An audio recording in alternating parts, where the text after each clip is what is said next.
સ્વામિનારાયણો નીલકંઠો નારાયણો હરિ.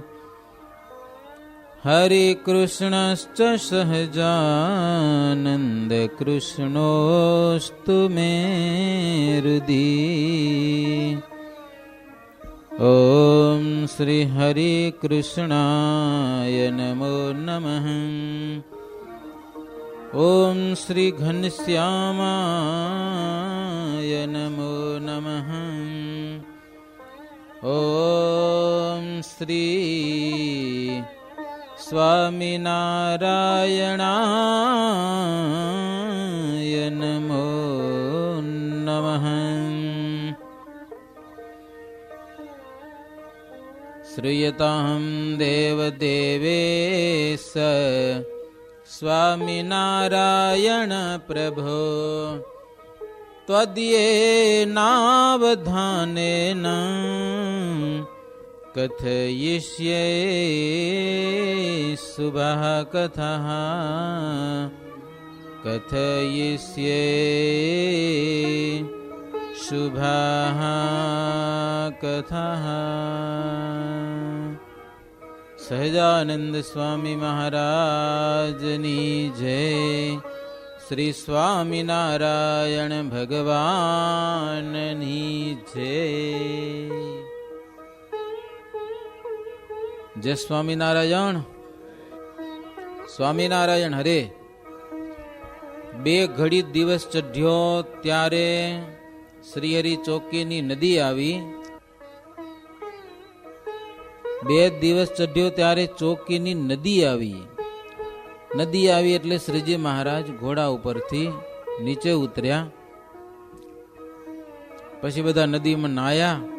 નાઈ ધોઈને પૂજા કરતા હતા. એટલે ઓલા મોકા ખાચર હતા ને, મહારાજની પાસે બેસી અને પછેડી ઓઢીને માનસી પૂજા કરવા લાગ્યા. સમજા ને?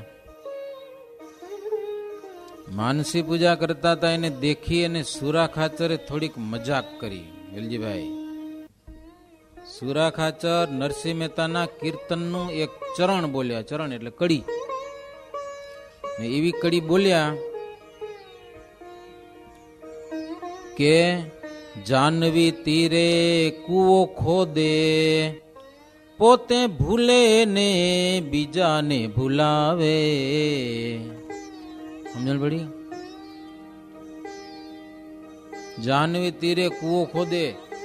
શ્રીજીભાઈ, નદી વહેતી હોય, કિનારે જઈને કૂવો ખોદે પાણી પીવું હોય તો એ કેવો કહેવાય? પોતે ભૂલે ને બીજાને ભૂલાવે. નદીમાંથી પાણી પી લેવાનું હોય, કૂવો ન ખોદાય. સુરાખાચરને એમ કહેવાનું, ખુદ મહારાજ બેઠા છે ને પછેડી ઓઢીને ક્યાં માનસી પૂજા કરવા બેઠો? એની સામે જોઈને કરને માનસી પૂજા, ભગવાનની સામે જ જોઈને. તે સુરા ખાચર આવી કડી બોલ્યા. એને સાંભળીને શ્રીજી મહારાજ અને સંતો બહુ હસ્યા બધા. પછી ત્યાં જ જમીને પછી ચોકી ગામ થઈ અને ત્યાંથી આગળ ચાલ્યા છે. પરવાનો હતો એટલે કોઈ રોક્યા નહીં, જવા દીધા. પછી શ્રીજી મહારાજ સંતો હતા એને એમ કીધું કે તમે અહીંયાથી સીધા સુરત શહેર જાઓ, ત્યાં જઈને જમજો. વચમાં કોઈ હવે હરિભગતનું ગામ આવતું નથી અને સુરત બહુ દૂર નથી. દિવસ આથમ્યા સુધી તમે ત્યાં પહોંચી જશો. અમે કાસોડ ગામમાં રાત રહી અને દિવસ ઉગતા તાપી નદી ઉતરશું. કે તમે આગળથી જાઓ, અર્ધેશ્વર શેઠને જાણ કરજો કે આવતીકાલે સવારે મહારાજ આવે છે આપણા શહેરમાં. અને થોડાક સંતો અમારી સાથે રહ્યો, મોટા મોટા સદગુરુ સંતો, મુક્તાનંદ સ્વામી, બ્રહ્માનંદ સ્વામી, નિત્યાનંદ મુનિ, ગોપાળ મુનિ, આનંદ મુનિ અને ચૈતન્યાનંદ સ્વામી. આટલા સંતો પોતપોતાના એક એક શિષ્યની સાથે અમારી સાથે રહ્યો અને બાકી બધા સંતો સુરત સીધા જાઓ. મહારાજની આજ્ઞા થઈ એટલે સંતો સુરત ભણી બધા ચાલતા થયેલા છે. મુક્તમુનિ કહે છે, હે ઉત્તમ રાજા, સુરતના એક ગોવિંદજીભાઈ કરીને હતા. એને ખબર પડી કે મહારાજ આવે છે, એટલે શ્રીજી મહારાજની સામે આવ્યા. હો, કેટલા? 8 ગાઉ, 8 ગાઉ સુધી સામે આવ્યા. લ્યો, ગોવિંદભાઈ મહારાજને દંડવત કરીને પગે લાગ્યા. ગુલાબનો હાર શ્રીજી મહારાજને પહેરાવ્યો અને એક બરફીની માટલી, સુરતની બરફી બહુ વખણાતી હશે, સમજ્યા ને? અને બધા ઓલી ઠીકરાની માટલી આવે ને એ ભર્યા આવતા, એ તૈયાર મળતી હોય. મહારાજને ભેટ કરી. પછી શ્રીજી મહારાજ એની સાથે એક ગાઉ સુધી આગળ ચાલ્યા ને ત્યાં રસ્તાની પૂર્વ બાજુ સરસ મજાની એક તલાવડી આવી અને વૃક્ષોની છાયા પણ સારી હતી. તો શ્રીજી મહારાજ ગોવિંદભાઈ પાસે હજામત કરાવી. હજાયન ભેગો લઈ આવ્યા હતા. અને ગોવિંદભાઈને હજામત કરવામાં હાથ બહુ સરસ અને બહુ ચતુર હતા. અને એટલા માટે તો આટલા બધા છેટા આવ્યા હો કે મહારાજની વત્તુ કરવાની સેવા મળી જાય એમ. હજાયો અને બધો ઓજાર જોઈને બધું ભેળું લઈને આવ્યા હતા અને મહારાજ એની પાસે વત્તુ કરાવી. પછી મહારાજ સ્નાન કરી અશ્વ ઉપર બેસી અને કાસોડ ગામ શ્રીહરિ ગયા છે. ગામની પાદરમાં એક વાડી હતી, ત્યાં ઉતારો કર્યો. જ્યારે શ્રીજી મહારાજ કુશળ કુંવરબાના આમંત્રણથી ધર્મપુર ગયા હતા તે સમયે પણ આ વાડીમાં ઉતર્યા હતા અને ફરીવાર મહારાજ ત્યાં જ ઉતર્યા. કાછિયાની વાડી હતી અને સાધુની વિશે બહુ ભાવવાળો હતો. રીંગણા વાવતો વાડીમાં, સાધુ સંતોને જેટલા જોઈએ એટલા સેવામાં રીંગણા આપતો. આજે શ્રીજી મહારાજ આવ્યા છે. મહારાજને મોટા પુરુષ જાણી અને મોટું એક સુરણ મહારાજને માટે આપ્યું છે અને રીંગણા પણ ઘણા બધા લઈ આવ્યા. એટલે શ્રીજી મહારાજ ગામમાંથી ઘી મંગાવી અને સરસ મજાનું શાક, મહારાજ રીંગણા દેખે ને તો શાક બનાવવાની બહુ મજા આવે. લોયામાં શીખી ગયા હતા, સમજ્યા? અને ઘી ઘણું બધું જોઈ. થોડુંક શાક બનાવવું હોય તો તપેલું ઘણ ઘી ખપે, સમજ્યા? આવ થોડુંક પૂરું ન થાય. રીંગણા સારા દેખે એટલે મહારાજ કે શાક હું બનાવીશ. પ્રવાસમાં હલે જાય. અને અયોધ્યાવાસી હતા, એ સરસ મજાની ઘઉંની બાટી બનાવી છે. પછી શ્રીજી મહારાજ જમ્યા, સંતોને પીરસીને જમાડ્યું. સંધ્યાનો સમય થયો હોય તે વાડી થકી બહાર એક મેદાન બહુ સારું હતું. ગામના હરિભક્તો એક સરસ મજાનો પલંગ લઈ આવ્યા. આજે તમે જેમ સોફા સેટ રાખો તેથી નહીં હોય આવું બધું. પલંગ ઉપર શ્રીજી મહારાજને બિરાજમાન કર્યા. સાંજનો સમય, આરતી ધૂન વગેરે બધું કર્યું. અને આ બાજુ જે સંતો નીકળ્યા હતા સુરત, એ પણ 6 દિવસ એટલે દિવસ આથમ્યા પહેલા સુરત પહોંચી ગયા. હરિભક્તોએ રસોઈનો સામાન તૈયાર રાખ્યો હતો એટલે સંતો રસોઈ બનાવીને જમ્યા. અને અર્ધેસર શેઠને જાણ કરી, પારસી અર્ધેસરને, કે શ્રીજી મહારાજ આવતીકાલે સવારે દિવસ ઉગ્યા સુધી તાપી નદી ઉતરીને આવવાના છે. એટલે અર્ધેસર શેઠ બહુ રાજી થયા. અને અશ્વિની કુમારના આરા ઉપર રુસ્તમ બાગ છે, આજે પણ છે રુસ્તમ બાગ, રોડ ઉપરથી દેખાય. 2 બંગલા હતા રુસ્તમ બાગમાં. હવે તો જો કે શિખરબંધ મોટું મંદિર પણ ત્યાં થયું છે. એટલે મહારાજને 1-2 રાત રહેવાનું ત્યાં નક્કી કર્યું કે પછી સુરત શહેરમાં કોઈ જગ્યા જોશું. પહેલા તો મહારાજ અહીંયા આવીને ઉતરે. રુસ્તમ બાગમાં ઉતારો રાખ્યો મહારાજનો. અર્ધેસરના મનમાં મહારાજનું સર્વોપરી સન્માન કરવાનો ભાવ હતો. કેવું સન્માન? સર્વોપરી. એમ કોઈ દિવસ કોઈનું નથી હોય ને એવું સન્માન કરવાની મનમાં ઈચ્છા હતી. એટલે પૂરના નગર શેઠ હતા પોતે. એક સર્વોપરી કરીને શાસ્ત્રી હતા. શાસ્ત્રીનું નામ એવું હતું, એટલે બધા કરતા મોટા હશે એટલું નામ પડી ગયું હતું, સર્વોપરી શાસ્ત્રી, સમજ્યા ને? એટલે એને વાત કરી. અંગ્રેજી વાજા ઘણા બધા હતા. લાખા પલટાણને અર્ધેસરે વાત કરી કે અમારો ગુરુ સ્વામિનારાયણ આવે છે ને એનું આવતીકાલે સવારે સ્વાગત કરવું છે, તમે બધા તૈયારી કરો. અને સંતોને કીધું કે આ બધું પલટણ લઈ અને હું મહારાજની સન્મુખ આવીશ. કે કારણ કે આ શહેરમાં કેટલાક લોકો પોતાના અધર્મી ગુરુનું પણ સન્માન કરે છે. આ તો મહારાજ તો સાક્ષાત ભગવાન છે અને નિયમ ધર્મવાળો આખો સંપ્રદાય છે એનો, તો મારે તો શ્રેષ્ઠ સન્માન શ્રીહરિનું કરવું જ છે. એ કે હું સામો આવી ન શક્યો એટલો મારો અપરાધ ગુનો શ્રીહરિને કહેજો માફ કરે. અરદેસર પારસી સંતોને કે અમે લુચ્ચાના લુચ્ચા અને ઠગના ઠગ કહેવાય. પારસી એટલે એક જાતનો મુસલમાન ધર્મ ને, લુચ્ચાના લુચ્ચા અને ઠગના ઠગ કહેવાય. પણ સ્વામિનારાયણની વાતથી મારું વજ્ર જેવું અંતર પણ ભેદાઈ ગયું છે. જ્યારથી સ્વામિનારાયણને જોયા છે ને વાત સાંભળી છે ને ત્યારથી અમે એને ભગવાન જાણી લીધા છે વાત ઉપરથી. અને એમની વાતો બધી જ અમારા ગુરુ મુનિબાવા સુરતના હતા, એ બધી અમને વાતો કરી છે, એટલે અમે સ્વામિનારાયણને ભગવાન જાણીએ છીએ. પછી અરદેસર શેઠની રજા લઈ અને 20-25 હરિભક્તો પણ ચાલતા થયા. અમને તો રાતે ને રાતે મહારાજને સામું જવું છે. મહારાજ સવારે આવવાના છે પણ અમે અત્યારે રાતે જાશું. શેઠના 2 નોકર ફાનસ વગેરે લઈ અને મહારાજને સન્મુખ ચાલ્યા છે. કાર્તિક વદી 5મનો દિવસ હતો. એ લોકો તાપી નદી ઉતરી અને આ કાંઠે શ્રીહરિને સમીપે આવ્યા. એક પહોર રાત્રિ થઈ હતી, એટલે લગભગ 9 વાગ્યાનો સમય, અને મહારાજના એને દર્શન થયા. દંડવત પ્રણામ કરી પગે લાગ્યા. સુરતના એ ગોવિંદભાઈ, લક્ષ્મીચંદ, ગિરધરભાઈ, ભગવાનદાસ, ભગુભાઈ, હરગોવિંદ, રામદાસ, આ બધા હરિભક્તો શ્રીજી મહારાજની સામે આવ્યા છે. બધા એક બરફીની માટલીઓ મૂકી મહારાજના ચરણમાં અને કહ્યું કે પ્રભુ અરદેસર શેઠે બહુ ભાવથી આપણે દંડવત પ્રણામ કહ્યા છે કે અમે આવ્યા છીએ એની પાસેથી. શ્રીહરિ અરદેસરનું કહેલું સાંભળી અને મંદ મંદ હસ્યા છે, કારણ કે એના અંતરમાં પ્રેરણા કરનાર તો ભગવાન છે, બીજો કોઈ નથી. પછી રાતે ભગવાન શ્રીહરિ પોઢી ગયા. 2-3-4 કલાક આરામ કર્યો. સવારે તોપ પડી. જોઈ છે તોપું? એટલે તોપું પડી, ખબર હે ને? તોપ પડી એટલે એના અવાજમાં બધા જાગી અને તરત મહારાજ ત્યાંથી રવાના થયા છે. કેટલાક સંતો પણ તાપી નદી ઉતરીને આવ્યા છે અને શ્રીહરિ પણ ત્યાં આવ્યા.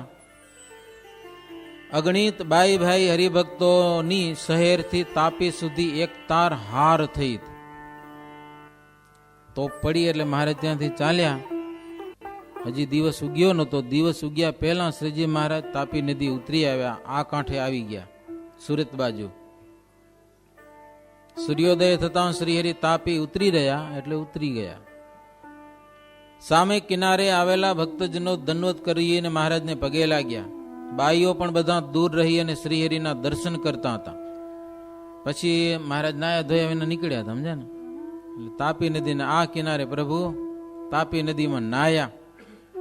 મહારાજ નાયા એટલે સંતો ભક્તજનો બધા નાયા. હો, મહારાજની સાથે નાવાનો અવસર કોને મળે? મહારાજ નાયા અને પછી પૂજા પાઠ કરી. મહારાજ દેવની સેવા કરતા હો, સવારે પૂજા કરતા ઉઠીને. આમાં આપણે કેટલાક પૂજા નહીં કરતા હોય એવા હશે, સવારે ઉઠીને પૂજા ન કરે એવા. કેટલા આંગળી ઊંચી કરો તો ખબર પડે કેટલા પૂજા નથી કરતા. એ નહીં કરે કોઈ, કહું ને શું વાત કરો, એવડા તો ન હોય ભલે.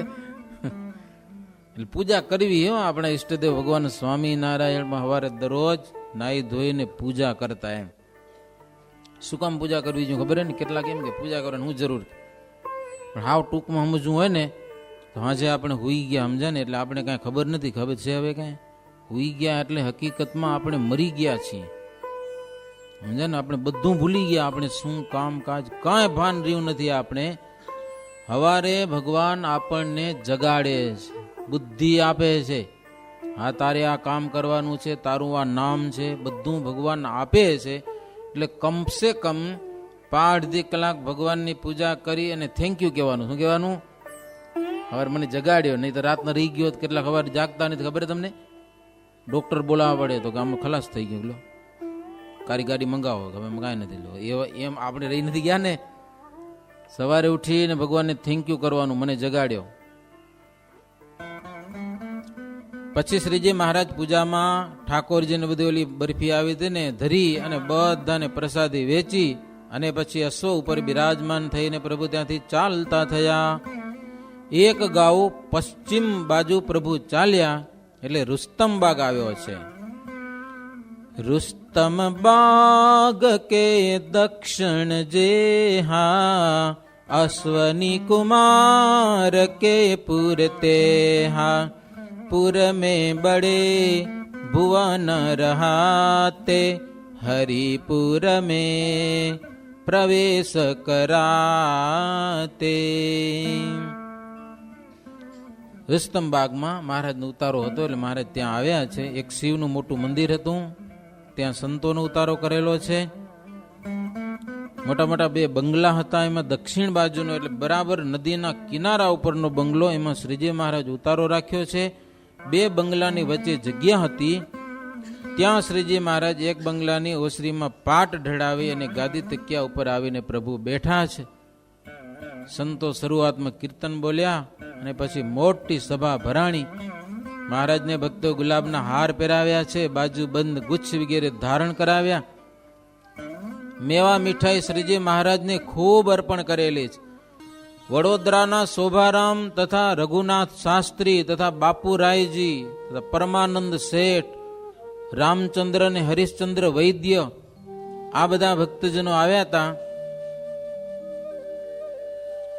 એ કાનમ દેશના હરિભક્તો હતા બધા. આમોદના દીનાનાથ ભટ્ટ અને એમના વિદ્યાર્થી ભોલાનાથ ભટ્ટ એ પણ આવ્યા હતા.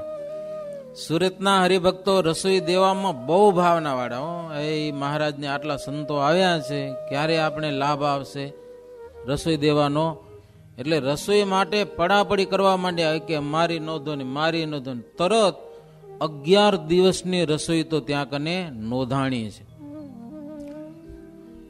મુક્તાનંદ સ્વામી કે દાદા ખાચર, આનંદાનંદ મુનિ સુરતના હરિભક્તોના ઘરની સંપત્તિ જાણતા હતા, એટલે સૌને ભાવ રહે ને એ પ્રમાણે સેવાની વ્યવસ્થા, જેની જેવી શક્તિ એ પ્રમાણે સેવા લેતા. હો, કેટલાકનો ભાવ જબરો હોય ને પૈસા ન હોય તો આનંદ સ્વામી ના પાડે. હો, હમણાં નહીં, બીજી વાર, કાં તો પછી થોડીક સેવા લે એમ. દરેક હરિભક્તો મહારાજનું પૂજન પણ કરેલું છે અને સંતોની પણ પૂજા થયેલી છે. પૂજામાં પણ બહુ વિવેક રાખતા. જેમ જીવ વિનાનું શરીર અને રાજા વિનાનું નગર નિરર્થક કહેવાય, એમ કોઈ પણ ક્રિયા વિવેક વિનાની હોય ને બધી નકામી કહેવાય. સમજાય? એટલે જીવનમાં વિવેક હોવો જરૂરી છે. સંતોની આગળ, ભગવાનના ભક્તોની આગળ, આપણા વડીલોની આગળ, કોઈ પણની આગળ વિવેકથી બોલવું, વિચારીને બોલવું. વિવેક વગરનું નહીં, હાવ એ લીધેલું જેવું. વિવેક વિનાનો માણસ બાળ બુદ્ધિ વાળો કહેવાય. એટલે હરિભક્તો ધર્મવંશીની પણ વિવેકથી પૂજા કરતા અને સાધુતાના સર્વોપરી ગુણ દેખી અને હરિભક્તો મુક્તાનંદ સ્વામીની પણ પૂજા કરતા. ધર્મવંશી એટલે ધર્મકુળ.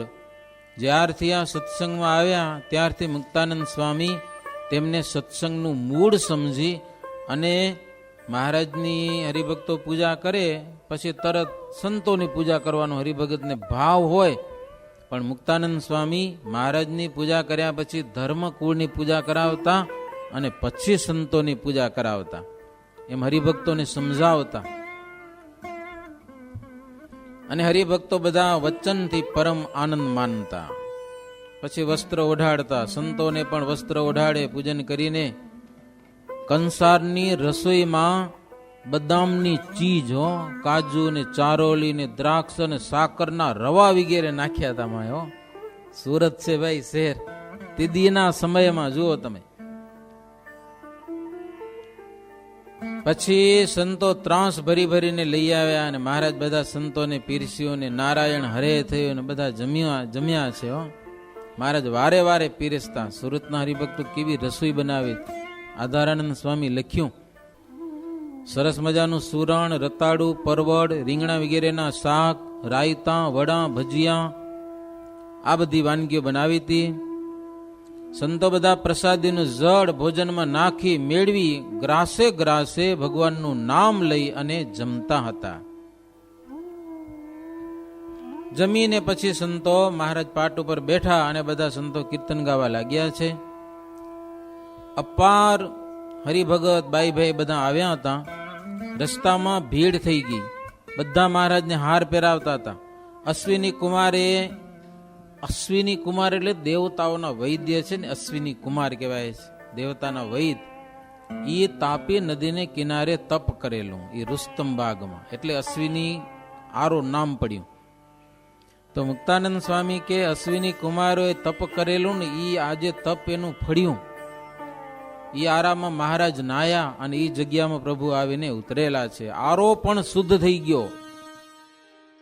હવે હરિભગત ભાવિક બહુ સમજ્યા ને, એટલે સંતોને કે જે જોઈએ કેજો. પણ મહારાજ બધા સંતોને કીધું, હો કાંઈ પણ જોઈતું હોય ને તો ડાયરેક્ટ તમારે કોઈ હરિભગતને કહેવું નહીં. ભલે હરિભક્તો કે કાંઈ પણ વસ્તુની જરૂર પડે રસોડા માટે તો આનંદ સ્વામીને કેવું, અને આનંદ સ્વામી હરિભગતને કહેશે, બધા નહીં કહેવાનું. મહારાજ આવો એક વિવેક રાખતા.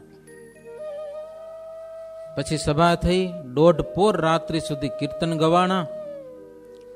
પછી બંગલાની અંદર જગ્યા હતી. કીર્તન ભજન કથા વાર્તા બધું થયું. હરિભક્તો બધા પોતપોતાને ઘેર ગયા. પછી સંતોને આરામ કરવો હતો તો મહારાજ સંતોને સુવાની રીત પણ શીખવાડતા. હો બંગલામાં જગ્યા છે, જેટલી જગ્યા છે એટલા સંતો હતા ઘણા બધા. મહારાજ કે સુવા માટે આસન ગોઠવો ને તો લાઈનસર ગોઠવાનું, જગ્યા રાખવાની. રાત્રે ઉઠીને જવું હોય તો એકબીજાના પગ કચરાઈને જાય એ પ્રમાણે. કોઈની લઘુ શંકા કરવા જવું હોય તો અવકાશ, રાત્રે દીવો હોય કે ન પણ હોય, એકબીજાના પગમાં વાગે નહીં એવી રીતે મહારાજ કે આસન ગોઠવો. અને બધા સંતો બંગલામાં ન માય તો અહીંયા જેવું નહીં, સમજા ને, ત્યાં કને એટલી ટાઢ ન પડે. ખુલ્લી હવામાં હોવાની મુર્ગી મજા આવે.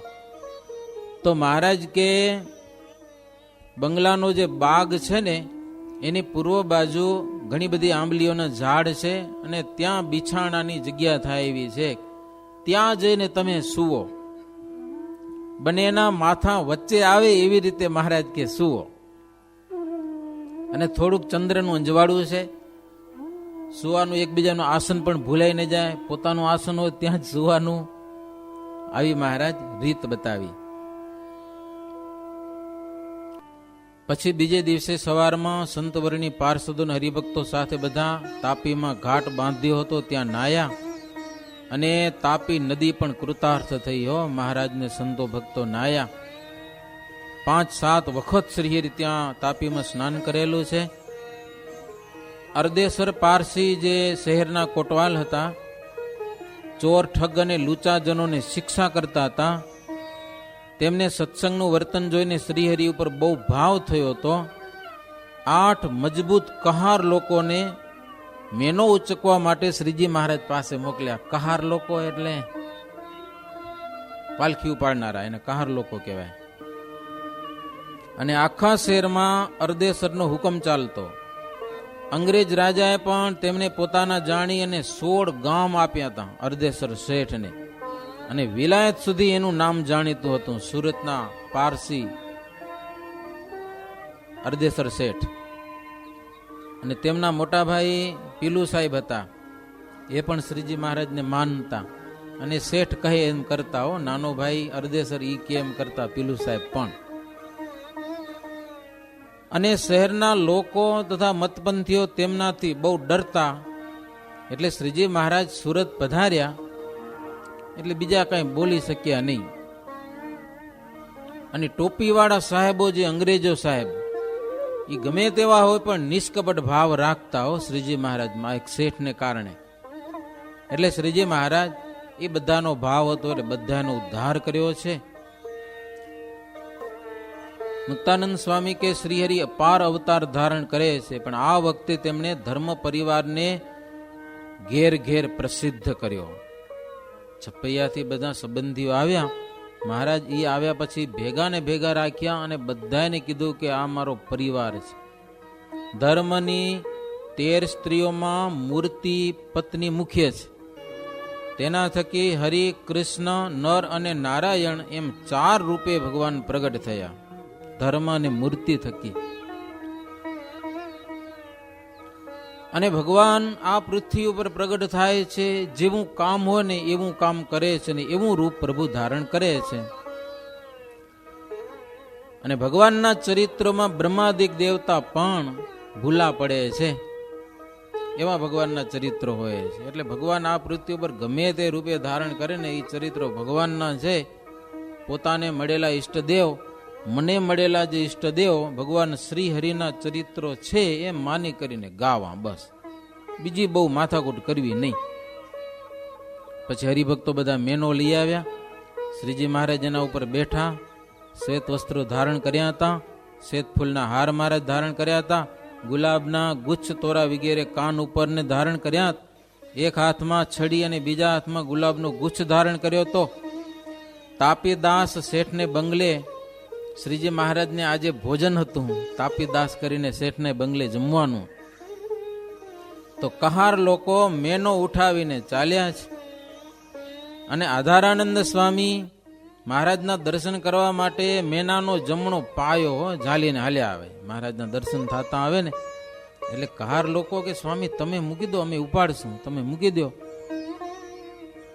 પણ આધારાનંદ સ્વામી છોડે નહીં હો.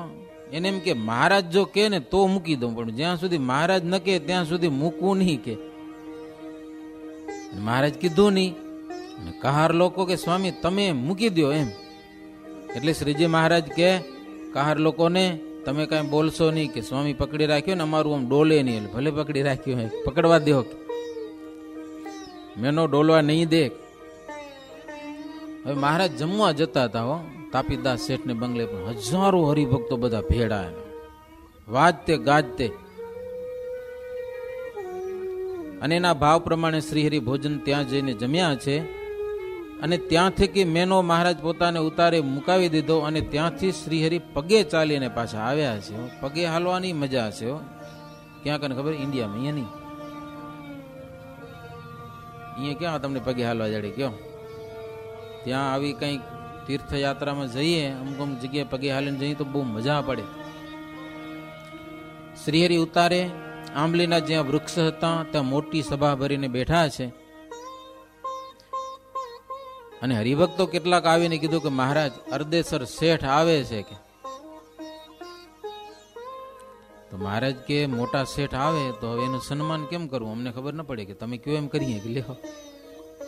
મોટા શેઠ આવે છે તો કંઈક કરવું પડશે ને. મહારાજ કે અમને મળવા આવે છે મોટો શેઠ, તો તમે કયો. એટલે સુરતના હરિભક્તો કે મહારાજ શેઠિયા માટે બીજું શું જોઈ. થોડાક પાન બીડા બનાવી, એના ઉપર સોનાનું ને ચાંદીનો વરખ ચોડવાનો, એલચી લવિંગ એ પણ બધું ડીશમાં એક તૈયાર કર્યું. મેવા મીઠાઈ સોના રૂપાની, અત્તરદાની મેં અત્તર ભરેલું હોય સોનાની ને રૂપાની, અને એક ગુલાબદાની એ તૈયાર કર્યું. આવું ઈ નગર શેઠ અરદેસર શેઠનું સન્માન કરવા માટે હરિભક્તોએ મહારાજ પાસે આટલી બધી વસ્તુ તૈયાર કરી. અને 10-12 શહેરના નામાંકિત શેઠિયાઓ ઘોડાગાડીની સાથે આવતા હતા. એ બધા મહારાજની પાસે આવ્યા છે આટલા બધા ભેડા થઈને. તો શ્રીજી મહારાજ કે આવે છે તો કુબેરસિંહને કીધું કે થોડાક તમે પણ સાથે જાઓ એની સામે થોડેક સુધી. કુબેરસિંહ છડીદાર, દાદા ખાચર, સુરા ખાચર અને ઝીણાભાઈ અને સુરતના 10-12 મોટા હરિભક્તો એમને શ્રીહરિએ અરદેસરની સામે મોકલ્યા છે. થોડુંક ચાલ્યા ત્યાં તો અરદેસર શેઠ ભેગા થઈ ગયા અને બહુ રાજી થયા. દાદા ખાચરને જોયા અને સુરા ખાચરને જોયા. અને પછી કાઠી ભક્તો શેઠને લઈ અને શ્રીહરિની સમીપે આવ્યા છે. અને સંતોને શ્રીજી મહારાજ કીધું કે તમે બધા બેસી રહેજો, કદાચ શેઠીઓ આવે અને અમે ઊભા થઈ તો તમે ઊભા થતા નહીં હો, તમે સંત છો. મહારાજ કે હો આ લોકનો વ્યવહારિક મોટો માણસ આવે, સંતને ઊભું ન થવાય. જો આ મહારાજનો વિવેક જુઓ તમે. અમે કદાચ ભલે ઊભા થઈ પણ તમે ઊભા ન થાજો, કારણ કે ગમે તેમ તોય આ લોકનો માણસ છે. આચાર્ય મહારાજ આવે ને તો સંતોથી ઊભા થવાય, ભગવાનની પાલખી આવે તો સંતો ઊભા થાય, પણ આ લોકનો વ્યવહારી મોટો માણસ આવે તો સાધુથી ઊભું ન થવાય મહારાજ કે. એટલે તમે બધા બેઠા રહેજો. દેશકાળ જોઈને અમે મહારાજ કે ઊભા થઈએ, પણ સંત અને વર્ણીને ઉઠવું ઘટિત નથી, અને જગતમાં એવું શોભે પણ નહીં, માટે શોભા પ્રમાણે વર્તવું. એમ વાત કરતા હતા ત્યાં તો શેઠ આવ્યા અને શ્રીજી મહારાજ ઊભા થયા. હો, શેઠ કે હા હા પ્રભુ તમે બેઠા રહો, અમારે જેવા આવે ને તમારે થોડું ઊભું થવાનું હોય. પણ મહારાજ ઊભા થઈને શેઠને બાથમાં ઘાલીને ભેટ્યા. હો, અર્ધેસર પારસીને. અને શેઠે શ્રીહરિના ચરણ મસ્તક ઉપર ધારણ કર્યા. શ્રીજી મહારાજનો હાથ પકડી અને એને માટે પણ એક આસન રખાવ્યું, તો એના ઉપર એને બેસાડ્યા. પછી બીજા બધા જેમ યોગ્ય લાગે તેમ બધા બેઠા. શેઠ પ્રભુને વારંવાર નમસ્કાર કરી પગે લાગી અને શ્રીહરિના ચરણમાં 5 સોના મોરો મૂકી અને શેઠને મહારાજે કુશળ સમાચાર પણ પૂછ્યા. મહારાજ કે જુઓ, છેટ વડતાલથી અમે હાલીને આવીએ છીએ. એક તમારે માટે આવ્યા છીએ, એક તમારો આગ્રહ હતો એટલા માટે આવ્યા છીએ. મુક્ત મુનિ વગેરે 4 સદગુરુઓ જે વર્ષથી તમને મળ્યા છે ત્યારથી વર્ષમાં 2-3 પત્રો આવે છે તમારા કે મહારાજ એકવાર સુરત પધારો. વર્ષમાં 2-3 પત્રો લખતા. હો, મહારાજ કે ઈ પત્રો ઉપરથી તમારો પ્રેમ ભાવ અમે જાણીએ છીએ, હેત વિના એવો પત્ર લખાય નહીં. આવવાનો અહીં ઘણીવાર વિચાર કર્યો, પણ કંઈક આવરણ આવવાથી ઘણી વખત અટકી જતા હતા, પણ આ વખતે તો પછી પહોંચી આવ્યા કે અમે. મહારાજ કે આ દાદા ખાચર છે ને ગઢપુરના છે, અને અમે એના દરબારમાં રહીએ છીએ. એમના પિતા અભય રાજાએ અંત વખતે અમને દાદાની સોંપણી કરી છે કે દાદો તમને સોંપું છું. મહારાજ કે અમને સોંપ્યા છે. હવે અમે એનું જેમ હિત થાય એમ વારે વારે કરીએ છીએ. અમારા સંબંધે કરીને એમનું રાજ્ય નાનું હોવા છતાં પણ વિલાયત સુધીમાં આ દાદો પ્રસિદ્ધ છે. મહારાજ કે અને મોટા રાજાઓની એટલી પ્રસિદ્ધિ નથી એટલી આની પ્રસિદ્ધિ છે દાદા ખાચરની. અને દાદા ખાચર ઉપર મોટા મોટાને ઈર્ષા પણ થાય છે, અને બને એટલા વિઘ્નો પણ વારે વારે બધા કરે છે. હવે એ વિઘ્નોનું નિવારણ કરવું મહારાજ કે ઈ અમારા માથે. હો, મોટા રાજાના કારભારીઓ વારે વારે બીક દેખાડે છે, હકને બંધ કરે છે. દાદા ખાચરનો જેટલો હક હોય ને એમાં પણ અવરોધ કરે છે. મરજીમાં આવે એટલો કર પણ માગે છે. કારભારીઓ બુદ્ધિશાળી હોય તે બુદ્ધિ વિનાનાને સામસામા લડાવે પણ છે, બેને ઝઘડો કરાવે અને પછી પોતે ધણી થઈ જાય છે ગરાસના. અને જે ગરાસમાં 10-12 ભાગ હોય એ કોઈ દિવસ સુખી રહે નહીં, ઝઘડા જ થાય. હો, એક ગરાસમાં ભાગ ઘણા હોય તો. અને જેની જેટલી અધિક ભૂમિ તેટલો અધિક એને દુઃખ થાય છે. દેશમાં આજે ઘણા બધા સમજ્યા ને જમીનના ભાવ વધ્યા બહુ ને, ઘણા બધા જમીન લઈ લીધી. હવે ગણાય ને હશે, પણ એક હરિભગત કે સ્વામી જમીન મલક પડી છે પણ હવે વેચાતી નથી. વેલા ઘરે ખાવા રોટલા નથી, આમ કરોડપતિ કહેવાય, સમજા અબજોપતિ કહેવાય. જમીન પડીએ રોડ ટચ ઢગલા બંધ, પણ ઘરમાં રૂપિયા નથી કાંઈ. કે કરવું શું હવે? લ્યો, આમ મોટા શેઠિયા કહેવાય, પણ હવે જમીન ભાવ પ્રમાણે વેચાય તો થાય ને. એટલે મહારાજ કે જેની જમીન ઘણી એ વધારે દુઃખી, અને ખરેખર દુઃખી થાય. હો, એ કરજના પૈસા ઉપાડી ઉપાડીને જમીન લીધા કર્યો. ઘણા એવા થયા, કેટલા ગુજરી ગયા પાછા. પૈસા ઉપાડી ઉપાડીને જમીન લઈ લીધી, હવે પોતે ગયા ધામમાં. આ બધી પડી, ઓલા પૈસા માગે એના સંબંધી પાસે. એમ સમજીને જ મોટા મોટા રાજાઓએ પૂર્વે રાજ્યનો મોહ તજી અને ભગવાનમાં સુખ માનીને ભક્તિ કરી છે. આ લોકોની ઘણી બધી સંપત્તિ છે, સુખ નથી આપતી, માટે હરિભજન કરો. ચક્રવર્તી રાજાઓ હતા, એ પણ રાજપાટ છોડી અને હરિનું ભજન કર્યું છે. એવી તો મહારાજ અર્ધેસર શેઠની આગળ ઘણી બધી વાતો કરી છે. મહારાજ 9 દિવસ સુધી સુરતમાં રોકાયેલા છે. ઘણી બધી મહારાજની લીલાઓ અદ્ભુત વાતો થયેલી છે. એટલે આ બધી વાતો અંતરમાં ઉતારી અને મહારાજના ચરિત્રોમાં પ્રીતિ કરવી. એવી રીતે 41મો તરંગ થયો. સહજાનંદ સ્વામી મહારાજની જય.